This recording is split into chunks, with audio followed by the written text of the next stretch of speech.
Y quizás sea este tema del rol del docente que involucra a, a todas las actividades que realiza el docente y que tiene que ver con la parte pedagógica y que se va a relacionar bastante con las preguntas de caso. Si yo he entendido perfectamente el rol del docente, prácticamente va a ayudarme bastante. Yo diría va a determinar incluso. Y van a recordarse ustedes porque cuando revisamos ahora las preguntas de caso, ustedes van a ver cómo este tema del rol del docente es fundamental. Más que saberlo, requerimos entenderlo. Entonces, explicábamos, recuerden ustedes en esa primera sesión, un vuelco significativo que ha dado el rol del docente de aquí, de los 20 años atrás, de los 15 años atrás a la fecha. Y a partir del año 2016, cuando se aprueba el diseño curricular nacional, que entra en vigencia el 1 de enero del 2017, pues viene ya con un enfoque por competencias. Y este enfoque por competencias ha hecho de que progresivamente se ha ido promoviendo en los docentes, o sea, su actuar principalmente con este nombre de rol del docente. Ha ido pasando los años y hemos ido entendiendo que cuando trabajamos en un enfoque por competencias, pues nuestro rol es totalmente distinta con lo que hacíamos en los años pasados.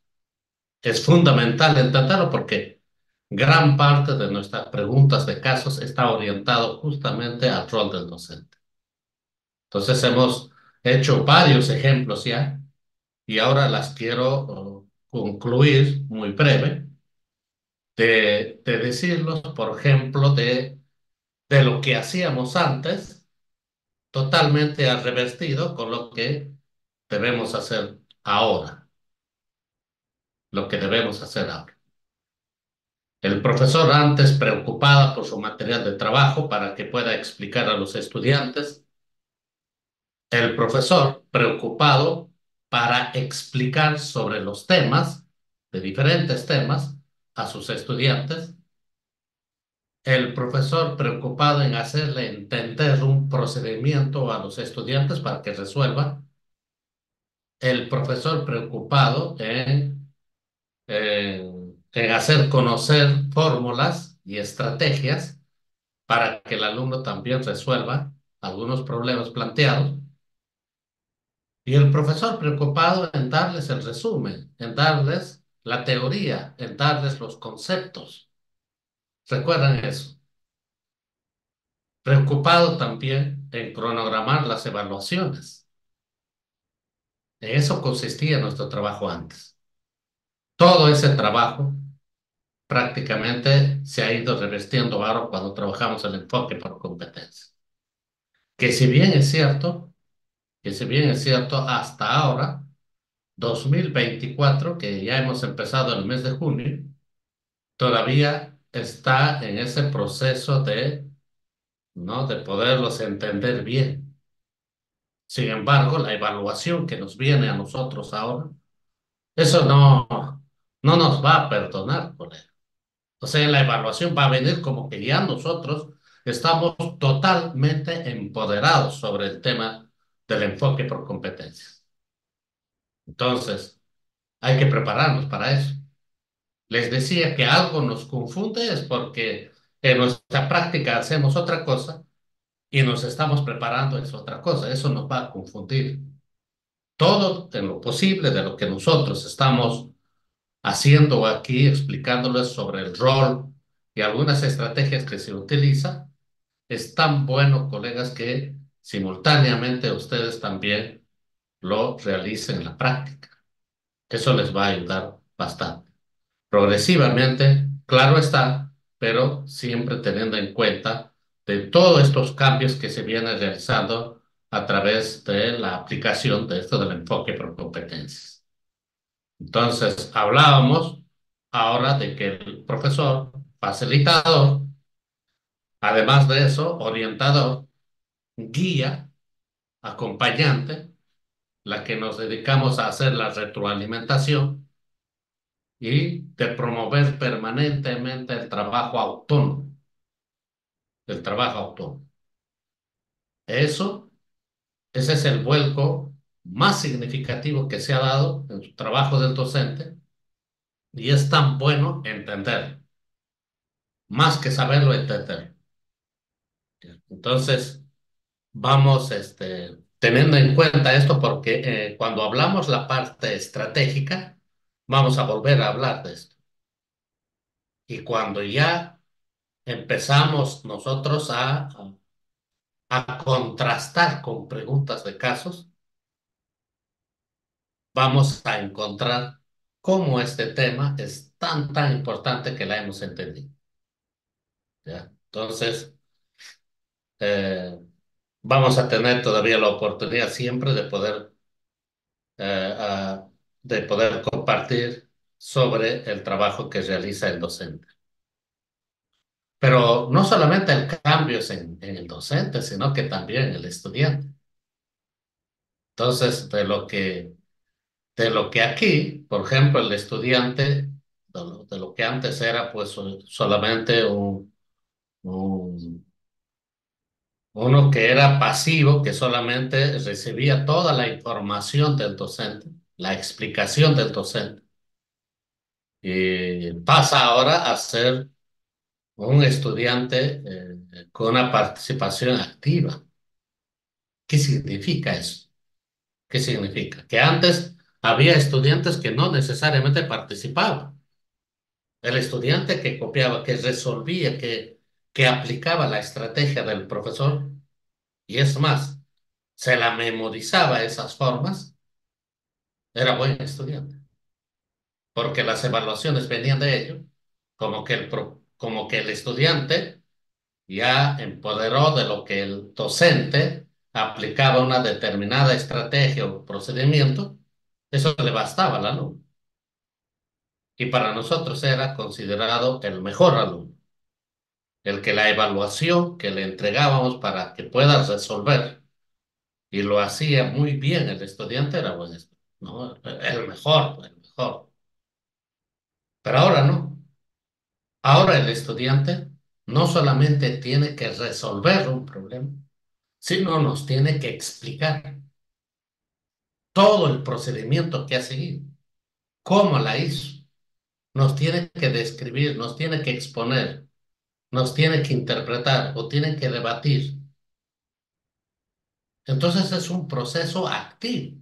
No estoy hablando de un grupo, sino de todos. Si hay 20 estudiantes en el aula, los 20 tienen que tener este tipo de actuación, ¿no? Y en la demostración principalmente de su aprendizaje, de la construcción de su aprendizaje.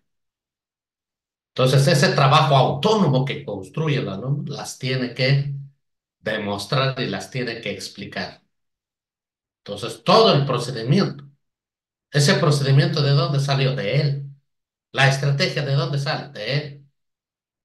Eso le hace libremente el estudiante, pero las tiene que explicar cómo la hizo, cómo la hizo. Entonces, allí ya empieza el estudiante de a pocos, ¿no? A demostrar todo su aprendizaje. Por eso se dice que tiene una participación activa, activa. La segunda, como que se sugiere en este trabajo del enfoque por competencias, siempre se sugiere que sea de un trabajo socializado, un trabajo en grupo. Esa es una de las buenas estrategias que se debe utilizar en el aula. Y ustedes van a ver en las preguntas de caso, generalmente nos preguntan de eso. O sea, el alumno no puede, es cierto, en algunos casos puede construirle individualmente, pero por lo general, siempre se promueve, o debemos promover nosotros también, de que el trabajo, el estudiante, la debe construir, ¿no? En grupos de dos, en grupos de tres. Eso ayuda bastante para que los estudiantes entre ellos, ¿no? Intercambian ideas y ayuda bastante, como decía Auswell, en la cual un estudiante aprende del otro estudiante. Se convierte en su, ¿no? En su andamiaje que forma parte de su aprendizaje. Entonces, eso eso ha dado resultado, eso está dentro de una teoría. Y, y todos nosotros de lo que o trabajamos aplicando eso, nos damos cuenta que los estudiantes ayuda bastante eso a mejorar sus niveles de logros de aprendizaje. Entonces, el estudiante tiene la oportunidad de socializar sus ideas, de aceptar, de respetar las ideas de los demás. Y una acción tan importante cuando se trabaja en grupo es de sacar conclusiones, que no siempre de las tres, las ideas pueden converger, pero es tan bueno finalmente, a pesar de las discrepancias, finalmente es tan importante sacar conclusiones. Los niños entonces desde muy temprana edad, ¿no? Deben aprender a sacar conclusiones. Y la tercera es la de proponer. O sea, como que el proceso de aprendizaje está en resolución de problemas. Entonces, el estudiante, ¿cómo lo va a resolver? Proponiendo alternativas, proponiendo soluciones, como allí dice. Entonces, esa es la que tiene que, a eso se llama pues la construcción de aprendizaje. ¿Qué propones? ¿Cómo la resuelves? ¿Cómo lo haces? O sea, eso es tan importante dentro de todas sus actividades de los estudiantes. Estas tres cosas es fundamental, de que muchas veces en los años pasados, de aquí 15 años, 20 años, pues los estudiantes eran muy pasivos y lo que nos importaba a nosotros los docentes era de que su cuaderno esté no lleno, que esté al día, decíamos así, y que estudie para una evaluación y que dependiendo de eso, pues determinado si era buen o mal estudiante. Esas cosas ha ido cambiando por el hecho de que la evaluación ahora es permanente y que el estudiante nos tiene que demostrar permanentemente, ¿no? su- sus evidencias para que nosotros nos demos cuenta de cómo está mejorando su aprendizaje y si tiene algunas dificultades, pues nosotros vamos a cumplir la función de orientarle y de guiarle para que supere y mejore, ¿no? En su aprendizaje. En suma, entonces de eso se trata. El cambio significativo que hay en el docente y en el cambio también significativo que hay en el estudiante, ¿no? Esto a raíz ya de la aplicación del enfoque por competencias ha hecho de que el rol del docente y del estudiante ha ido cambiando significativamente. Muy bien. Ahora vamos a hablar de este tema sobre en sí el enfoque por competencias. Al inicio de la sesión, recuerden que hemos hablado un poco cómo surge el enfoque por competencias.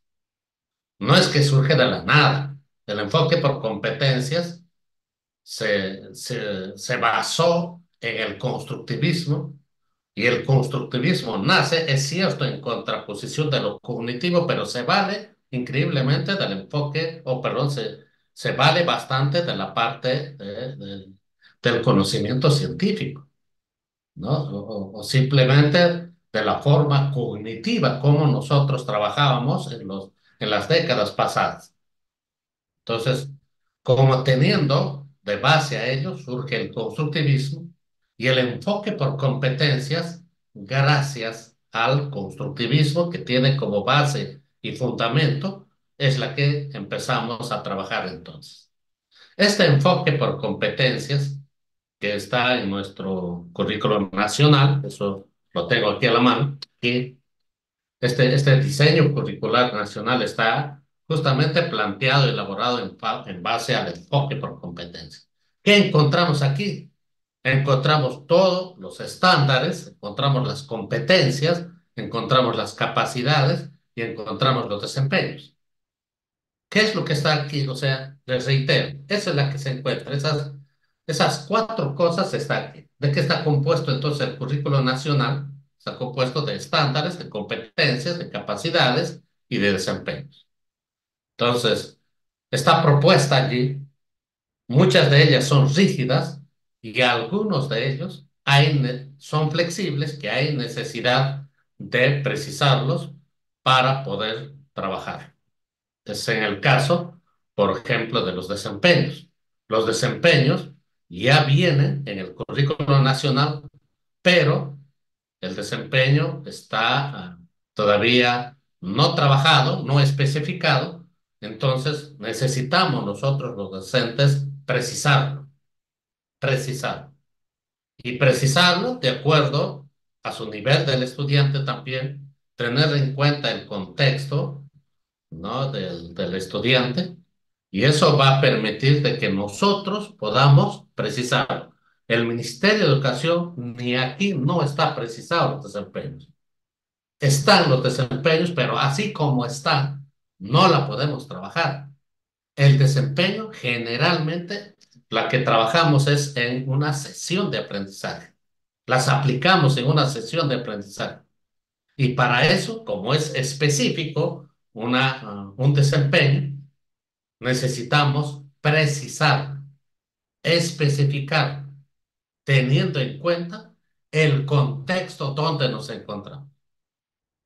Entonces, el ministerio obviamente no lo puede hacer porque nuestro país es totalmente diverso, muy diverso. Entonces, ese trabajo de precisar un desempeño le corresponde al docente. Eso no nos va a entregar nadie, nadie. No nos entrega el currículo nacional, ni las direcciones regionales, ni la UGEL, ni nuestro director, ni siquiera nuestro coordinador pedagógico, si es que la tiene. Eso no nos van a entregar.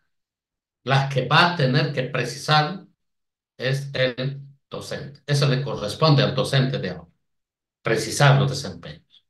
¿Ya? Entonces, por el contrario, ya las competencias, ya las capacidades, ya los estándares están dados, que en la cual en base a ello es la que nosotros vamos a poder planificar de lo que vamos a trabajar del día a día con nuestros estudiantes.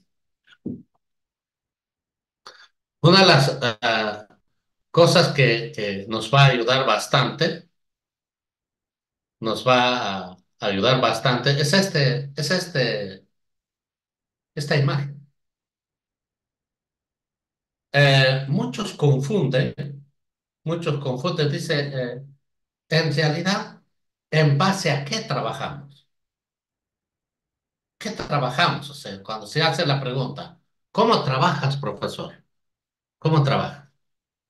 Y muchos dicen, no, yo trabajo en base a la competencia. Otros dicen, no, yo trabajo en base a los estándares. Otros dicen, yo trabajo en base a la situación significativa. Y muchos dicen, no, lo primero es el propósito. Y otros dicen, primero tengo que pensar en la evidencia y en el producto que me va a entregar el alumno. En base a eso recién planifico. O sea, a veces el profesor confunde, ¿no? Cómo trabajamos de una manera lógica, de una manera ordenada. Lo primero, ¿cuál es? Lo primero es saber qué es lo que queremos que alcance el estudiante. Eso es lo primero. ¿Cuál es la meta? ¿Cuál es la meta? ¿A dónde vamos? Si alguien nos preguntara a nosotros, a los docentes, nos dijera, profesor, ¿a qué vas a la escuela? ¿A qué vas a la escuela? ¿Qué quieres lograr con tus estudiantes? ¿Qué quieres lograr a tus estudiantes? Esta respuesta ha cambiado bastante porque si esto nos hubiesen preguntado 15, 20 años atrás o 30 años atrás, le hubiésemos respondido de otra manera. Cuando nos dicen, profesor, ¿a qué vas a la escuela? Y nosotros le decimos, no, yo voy a enseñar. Le voy a enseñar a los niños, le voy a explicar contenidos a los niños. Entonces, era cierto eso, pero ahora no. Ahora nuestra meta es otra cosa, porque no es que nosotros vamos a enseñar, sino nosotros tenemos primero una meta. ¿Y cuál es esa meta? Que antes no la teníamos, ¿ah? Antes no la teníamos. Ahora tenemos la meta, es el perfil del egreso. Estamos preparando a los niños teniendo como meta el perfil del egreso. ¿Y qué es el perfil del egreso? Está compuesto de 11 aprendizajes. ¿Y cómo yo alcanzo esos 11 aprendizajes? Es a través de la competencia, a través de las competencias. Y me dicen, profesor, ¿y cómo logras la competencia? Lo que me va a ayudar a lograr una competencia es las capacidades, las habilidades, las actitudes, los conocimientos. Eso me va a ayudar a alcanzar competencias. ¿Y cómo trabajas competencias, profesor? Ah, ya. Esa es otra respuesta. Lo que voy a trabajar competencias es a través de los desempeños. ¿Por qué? Es que como la competencia es grande, no lo puedo trabajar yo así como que es tan grande y que requeriría bastante tiempo para yo lograr una competencia. O sea, en un día, en una semana, ni siquiera en un mes, yo voy a lograr competencia. La competencia se logra de a pocos, progresivamente. Entonces, la parte específica de una competencia que es un desempeño. Por eso que nosotros en las sesiones, cuando trabajamos nuestras sesiones, nuestras actividades, allí está el desempeño. Hace momentos hablábamos del desempeño precisado. Son partes específicas que nos permite a nosotros trabajar una competencia. ¿Correcto? Entonces, si nos preguntaran, profesor, ¿trabajas competencias? O sea, con el afán de alcanzar la competencia, sí. En tu sesión de hoy, de 2 horas de clase que tienes, ¿estás trabajando al logro de competencias? Sí, pero a través de los desempeños. Los desempeños es la parte específica de una competencia. Para decirlo de una manera tan sencilla, la competencia es como un árbol. Las ramas que están compuestas, ese árbol, esas ramas serían o vendría a ser el desempeño. ¿Ya? Son parte de qué? De ese tronco principal, que es un árbol. Entonces, al trabajar un desempeño, ya estamos trabajando una parte específica de una competencia, ¿correcto? Entonces, eso hay que tenerlo totalmente claro, ¿ya? Hay que tenerlo totalmente claro. Y aquí debajo, ustedes ven los estándares. Profesor, ¿qué cosa es el estándar? ¿Para qué sirve el estándar? ¿En qué momento aplico el estándar? ¿Por qué es importante el estándar? El estándar a mí me va a permitir saber si un estudiante está logrando o no competencias. En otras palabras, a ver, voy a explicarle de una manera sencilla. En el aula, vamos a poner un ejemplo. Para yo saber su talla de mis alumnos, tengo que utilizar un instrumento que puede ser un tallímetro. Para yo saber cuánto pesa un estudiante, tendría que utilizar una balanza. ¿Ya? Entonces son instrumentos que me permiten saber cuánto mide y cuánto pesa. Entonces voy a hacer esta analogía cuando me preguntan, ¿los estándares para qué sirven? ¿O cómo sé que mis estudiantes están logrando o no aprendizajes? No, es gracias al estándar. El estándar, quizás este término no es muy bien utilizado, pero lo voy a decir con fines de explicación. El estándar permite medir cuánto sabe o cuánto va logrando el estudiante un aprendizaje. ¿Cómo lo sé? ¿Con qué lo mido? Su aprendizaje que está logrando el estudiante. Con el estándar. Por eso que Para evaluar a los estudiantes sacamos criterios. Ahora tenemos que evaluar con criterios. ¿Y esos criterios de dónde se sacan? Del Estado. Cuando se trata para evaluar productos finales, tenemos que utilizar criterios en una rúbrica o en una lista de cotejo. Utilizamos criterios y esos criterios se sacan del estándar. ¿Por qué? Porque el estándar permite saber qué cuánto va logrando su aprendizaje un estudiante. Ya está. Entonces, miren, ustedes la relación que hay de estas cuatro elementos fundamentales que se encuentran en el currículo nacional. Esto nos viene en el temario que debemos saber a la perfección qué cosas son capacidades, qué cosa es una competencia, qué es un desempeño y qué cosas son o los estándares y qué función cumplen cada uno de ellos. Eso tenerlo totalmente claro. Entonces, para terminar esta parte, sabemos que una competencia, para alcanzar una competencia, les decía, necesitamos hacer uso de sus capacidades. ¿Y qué cosas son capacidades?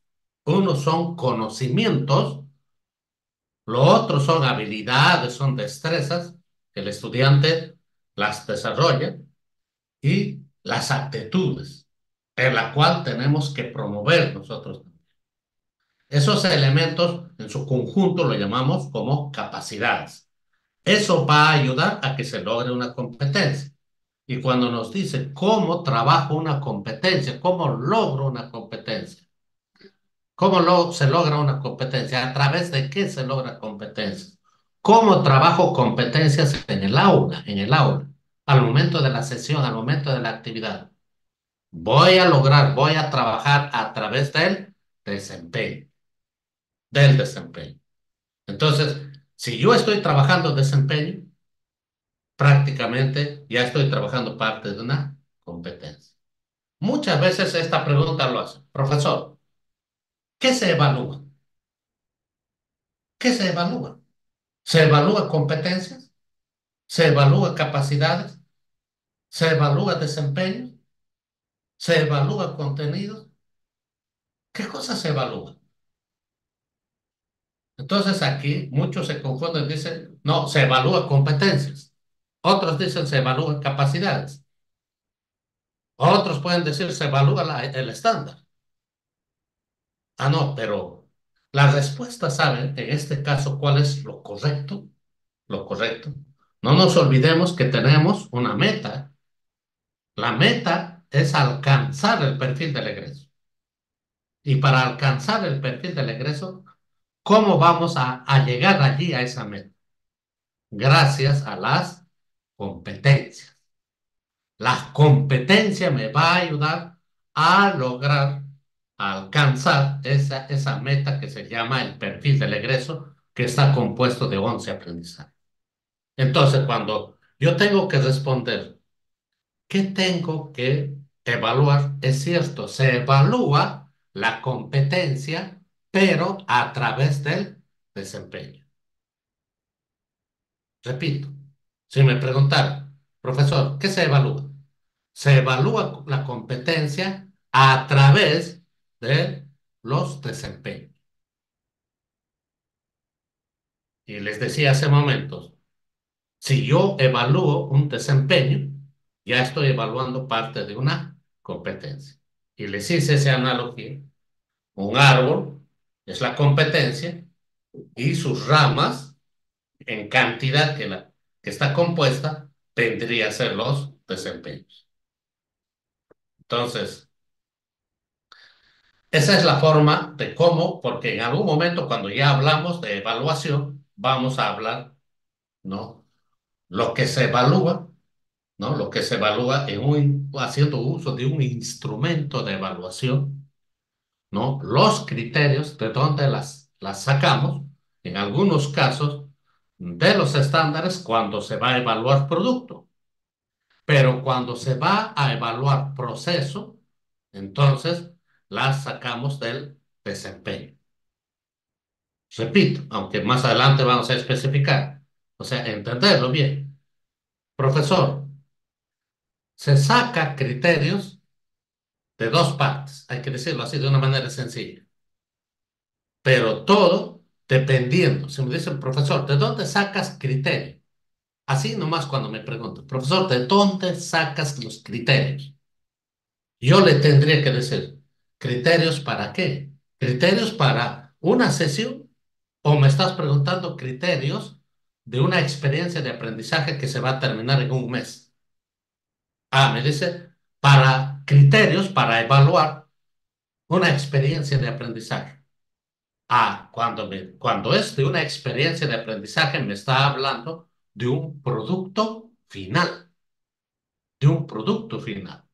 Y un producto final, para yo evaluar, los criterios las tengo que sacar, por decirlo con términos sencillos, es del estándar, del estándar. Pero si yo voy a evaluar de 2 horas una actividad en clase, que los alumnos también me van a entregar una evidencia. Me entregan al finalizar esas 2 horas, me tienen que entregar la evidencia. No son evidencias específicas. Entonces, para evaluar esa evidencia específica de 2 horas de clase, ¿de dónde sacas los criterios, profesor? Ah, de allí, en esos casos, los saco de desempeño. O dicho de una manera más sencilla, el desempeño se convierte en criterios cuando yo trabajo una actividad o una sesión de aprendizaje. Ah, entonces eso, colegas, porque muchas veces se confunde, porque para evaluar, perdón, para evaluar, ¿no? Ahora utilizamos instrumentos de evaluación, que puede ser una lista de cotejo, que puede ser rúbricas, que puede ser registros, cualesquiera, cualesquiera. Pero esos instrumentos están compuestos de dos cosas fundamentales. Uno es criterios. Tiene que haber criterios en ese instrumento. Y lo otro es niveles de logros de aprendizaje. Es como una tabla de doble entrada. Criterios, niveles de logro. ¿Correcto? Entonces, yo tengo que utilizar ese instrumento para evaluar. Entonces, mi preocupación va a ser, profesor, criterios, ¿de dónde los saco? ¿Quién me va a dar los criterios? No me va a dar nadie. Nadie me da los criterios. Las tengo que extraer, las tengo que formular. Otra cosa es que me puedo copiar. Ah, me puedo copiar del colegio vecino, de la escuela vecina, de lo que está aquí, no sé, en el otro distrito, en la otra provincia. Tengo mi amigo, tengo mi colega, tengo un familiar que está trabajando esos criterios y esos mismos criterios me la puedo copiar y utilizar. Pero eso no es correcto, no es correcto. Porque la formulación del criterio tiene que hacerse teniendo en cuenta el estudiante. Tengo que hacerlo o tengo que formularlo teniendo en cuenta al estudiante. ¿Ya? Entonces, por eso eso de la extracción y la formulación de criterios le corresponde al profesor. Pero eso vamos un poco a especificar cuando hablamos del tema de evaluación. Mira, entonces esta imagen que estamos observando son parte componente de qué? De este currículo nacional. ¿Qué cosa encontramos aquí? ¿Qué encontramos aquí? Competencia, capacidad, desempeños y estándares. Y ya les hemos explicado, ¿no? A detalle cada uno de ellos. Listos.